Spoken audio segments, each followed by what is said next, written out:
Hey everybody, Yankee here. Surprise, surprise, I'm going to make a video right now that is not going to endear me to most of the mainstream gun community on YouTube. It's probably going to make them mad at me yet again because, like a lot of you, I've been hearing over the last couple of days that the ATF director was grilled by Congress and made to look a fool. You know, I see all these video titles like, "This congressman eats ATF director's lunch," or "This congressperson humiliates ATF director, exposes their crimes." And I was like, okay, great. This is something that definitely needs to happen because I think the ATF is a rogue organization that only serves the will of the elites in this country. They enforce the will of the Bloombergs, etc., through executive orders and political decisions and bypass Congress. And Congress is more than happy to let them do it, by the way. Congress never really does anything to stop them. So don't believe them when they act like, oh, we're trying to stop this, because they're not. Because they don't care. That's not what they're about.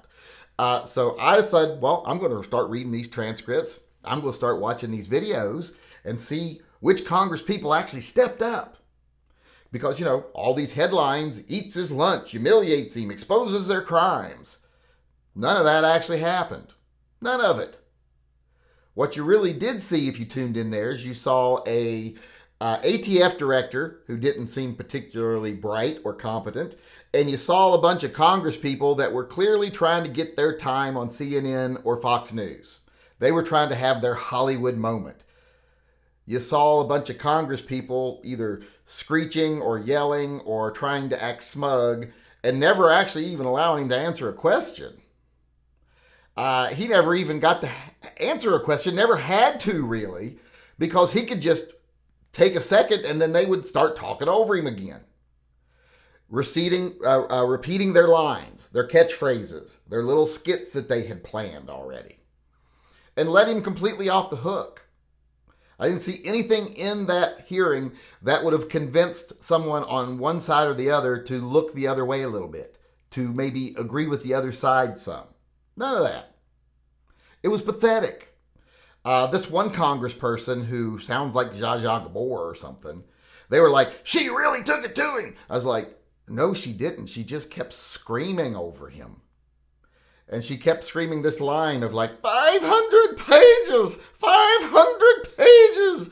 You know, like, oh, like not reading a law is an excuse to not follow a law or not knowing the law. You know, it just didn't make a lot of sense. And like I said, it really let him off the hook. Because if she would have asked intelligent questions in a thoughtful way, would have exposed how they don't do anything right. You know, there was one that went after him a little bit on how they executed the raid of this gentleman in, is it Arkansas? And that was about the only really poignant thing asked. And how they had went about serving that warrant in the worst way possible. And I'll probably make a video about that later. But right now, I don't see where all this hoopla and happiness is that, the ATF director got humiliated. No, he didn't. They didn't allow for that. It would have been easy to do because he doesn't have a leg to stand on the way they operate their division, etc. But once again, he was let off the hook by Congress people who just want to get on the news. Like I said, who want to have their Hollywood moment. I didn't see anything of any use come from there. No one who wasn't pro-gun already is going to take a different opinion. No one who was anti-gun already is going to change their opinion. One side's going to look and say, look at all those Congress people screeching over him. And then the people on the other side are going to go, oh, look, they ate his lunch because he didn't answer questions. Well, no side, like I said, was in the right there. It was just one side, like I said, that wanted to be famous and another guy who just wanted to sit there and not have to answer any questions and not actually have to say anything of importance. And they both got what they wanted. There was no eating of lunch. There was no careful and critical examination of policy. There was none of that. And this is what's needed right now. This is one thing that's wrong with the gun community and gun rights right now, and why I think we will eventually lose our gun rights. It's because that when it comes time to actually do something and to expose injustices and crimes, committed by the government, the politicians, they don't care to do that, because here's the thing, they're complicit in those crimes. So they just want to turn it into a theatrical moment.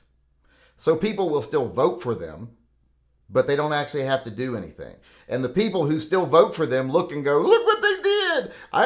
They did what they were supposed to do, because all these gun channels that love to be divisive and keep people excited and, got to make that money. Those channels are, more than happy to tell them things happened that didn't happen, knowing they're not going to go watch. Just reinforcing their opinion.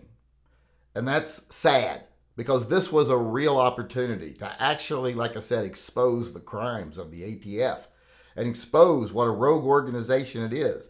Instead, we got a bunch of people, like I said, performing little rehearsed plays for their own audience without actually trying to get to the bottom of anything.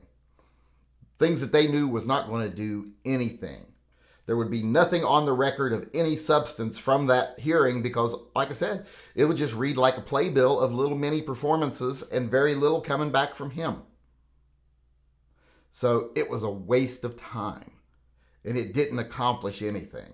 So all these stories you're hearing that, oh, they ate his lunch, oh, they did this, or oh, they did that, it's crap.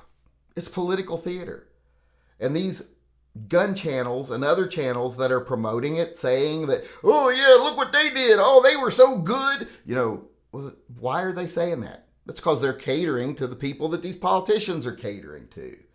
And as long as we keep catering to that crowd and allow that crowd to be the prominent crowd in the gun community, we'll never make any progress. It's frustrating for people who work inside and actually try to fight for gun rights and don't just listen to other people on the internet. It's frustrating to see people think this was such a great thing. No, it was a wasted opportunity is what it was. Yeah, the ATF director in front of Congress where he had to answer questions. And they could have come at him with some hard questions. They could have come at him with good information. But instead they came at him, like I said, with these little rehearsed diatribes so that they could get a dramatic moment on the news cycle. It was a waste. It didn't accomplish anything. Nobody looked bad, or nobody looked worse than anybody else. Nobody looked good. No one accomplished anything. It was just more of the same. And I was very disappointed when I went and actually, like I said, read the transcripts, watched the videos, because there was nothing there of merit at all. So pull your heads out of your asses, people. Stop listening to what you want to hear. Start demanding that politicians do what should be done. Not just cater to you. Not just say the things that you want to see as really reassuring headlines or titles for videos online. Start paying attention to what they're actually doing. Because you're letting them do nothing. Because neither side cares about us or our rights. They care about serving the elitists that donate to their campaigns, that provide them with all their perks, that buy them expensive gifts and give them a fancy vacation so that they can live like they're billionaires even though they're only making, $150,000 a year. So, like I said, stop paying attention to titles and headlines. Start actually reading the news. Start actually paying attention to what's happening, because you're being fooled into think you're winning these little victories when nothing's being done. The only victories we're having really are coming from the courts. And even the channels that cover those, they tend to cover those in the most divisive, or divisive, I guess should be the word, and exciting way possible, instead of just dealing with the way that what they really are and what's really happening. So I was, like I said, incredibly disappointed by this. None of this stuff that people are saying about how he was humiliated and exposed, none of that happened. It didn't happen at all. And it's sad, because it could have, easily. But unfortunately, the audience they're catering to has very low standards. Most of us just want to see a fancy headline and want to think something's happening and don't really care if it is. And that we've got to stop if we want to make progress. We've got to start holding these people accountable. And right now, we're not. We're letting them do this stuff, this theater, and giving them credits. We're throwing roses on the stage after their performance, when we should be saying what really got accomplished here. Did you really do your job? Are you really reining in these organizations that you say are acting without your consent? No, you're not. And I know each party uses the other party's excuse. Well, they've got one more member than we do now, so we can't do anything. And then the next election cycle, it's, oh, they got one more member than we do now, so we can't do anything. You can't find one person from the other side that'll do what's right. If that's true, well, then this country's doomed. So like I said, this was disappointing on very many levels. Don't believe the headlines. Go look for yourself how these people aren't serving us at all, these politicians. They're not doing their jobs at all.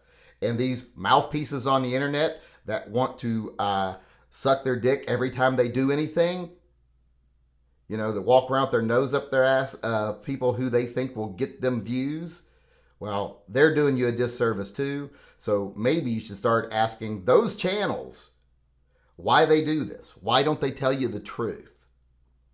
Well, maybe it's because they're not good with the truth either. Because, you know, they don't really want you to know what they're about either, because they're about views and profit, not about gun rights or First Amendment rights or anything like that. So start being more careful consumers is what I'm saying. Start demanding actual results and not just fluff.